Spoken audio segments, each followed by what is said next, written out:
Oke, Assalamualaikum warahmatullahi wabarakatuh. Selamat malam teman-teman semua. Perkenalkan di sini kami dari kelompok feminisme ya. Yang pada kali ini pada kesempatan kali ini kami akan membahas tentang terkait tema pengaruh feminisme terhadap kebijakan luar negeri Islandia. Dan untuk mempersingkat waktu kita akan langsung masuk ke slide selanjutnya.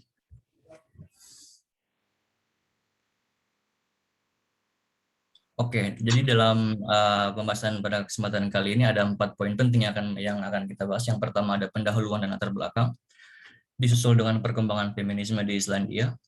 Kemudian ada gender mainstreaming dalam kebijakan luar negeri Islandia, dan yang terakhir ada strategi dan implementasi kebijakan luar negeri Islandia terhadap kesetaraan gender, kesejahteraan perempuan. Next. Oke, untuk pendahulunya sendiri kelompok kami telah melakukan beberapa riset ya. Jadi di hasil riset kami ini pendahuluannya berupa Republik Islandia adalah negara Eropa yang mengadopsi sistem multipartai. Multipartai di sini itu maksudnya multipartai kepala negara, presiden dan eksekutif diselenggarakan oleh pemerintah. Negara Skandinavia selama beberapa dekade terakhir sudah terwakil secara politik politik yang berkaitan dengan politik wanita yang tertinggi ya di dunia bangkit. Ini terjadi terutama selama 30 tahun terakhir. Wanita 2005 menempati lebih dari 45% anggota parlemen Swedia, 38%, 37% di Finlandia, dan 36% di Denmark. Presentasi di Norwegia sendiri itu ada 30%. Pemilihan Islandia antara 2001 dan 2005. Menurut survei Forum Ekonomi Dunia pada tahun 2009, Islandia membuat kemajuan maksimal untuk menutupi kesenjangan gender. Dan kiprah perempuan dalam bidang politik di Islandia ini terus mengalami peningkatan setiap tahunnya. Paling tidak ada 1 atau 2 orang perempuan yang duduk di parlemen Islandia meskipun hal ini tidak terjadi pada setiap periode. Next. Dan untuk bagian ini akan dibawakan oleh salah satu rekan kami. Kepada yang bersangkutan dipersilakan. Selanjutnya yaitu ada perkembangan feminisme di Islandia. Nah, Asosiasi Perempuan pertama di Islandia didirikan pada tahun 1869, yaitu di sebuah daerah kecil di bagian utara Islandia. Kemudian deklarasi asosiasi menyatakan bahwa anggota ingin memperkuat semangat kerjasama di antara perempuan di daerah ini. Kemudian pada tahun 1894, berdirinya asosiasi politik perempuan pertama di Islandia, yakni The Icelandic Women's Organization.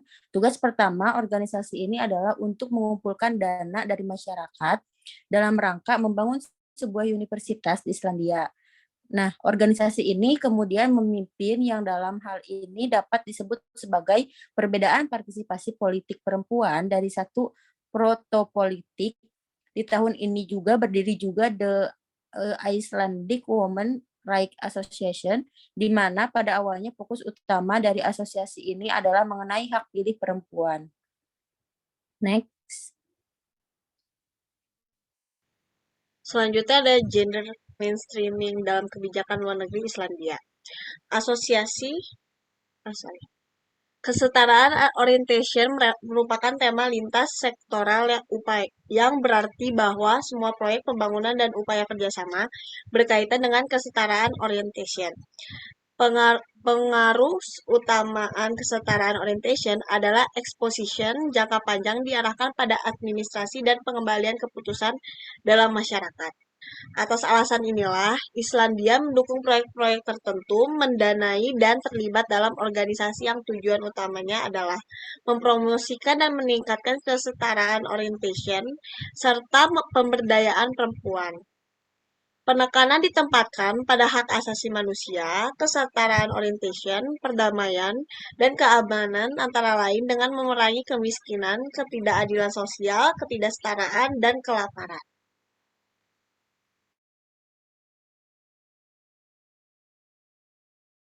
Selanjutnya ada strategi dan implementasi kebijakan luar negeri Islandia terhadap kesetaraan gender, kesejahteraan perempuan. Resolusi Dewan Keamanan PBB The World 1325, resolusi ini menekankan pentingnya partisipasi perempuan dalam penyelesaian konflik secara damai. Hal ini juga mempertegas kesetaraan perempuan terhadap partisipasi dalam mempertahankan dan mempromosikan perdamaian dan keamanan. Pemerintahan Goal 1325 terhadap implementasi resolusi Dewan Keamanan PBB dikembangkan pada tahun 2008. Ditetapkan bahwa rencana harus ditinjau 3 tahun setelah berlakunya dan diperbarui dengan mempertimbangkan kemajuan pelaksanaan.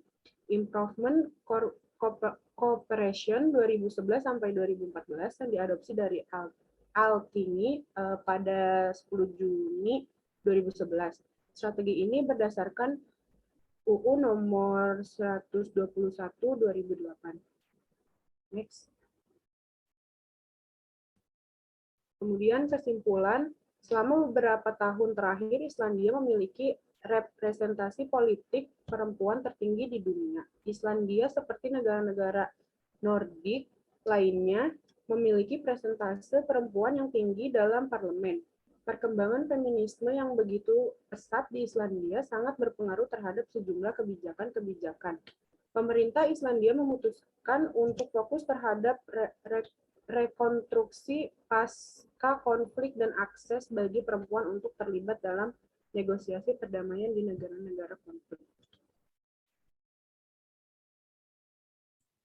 Oke, terima kasih untuk teman-teman semua yang telah memaparkan materinya. Mungkin sekian yang dari kelompok kami yang bisa kami sampaikan. Kurang lebihnya mohon maaf, semoga bermanfaat. Wassalamualaikum warahmatullahi wabarakatuh.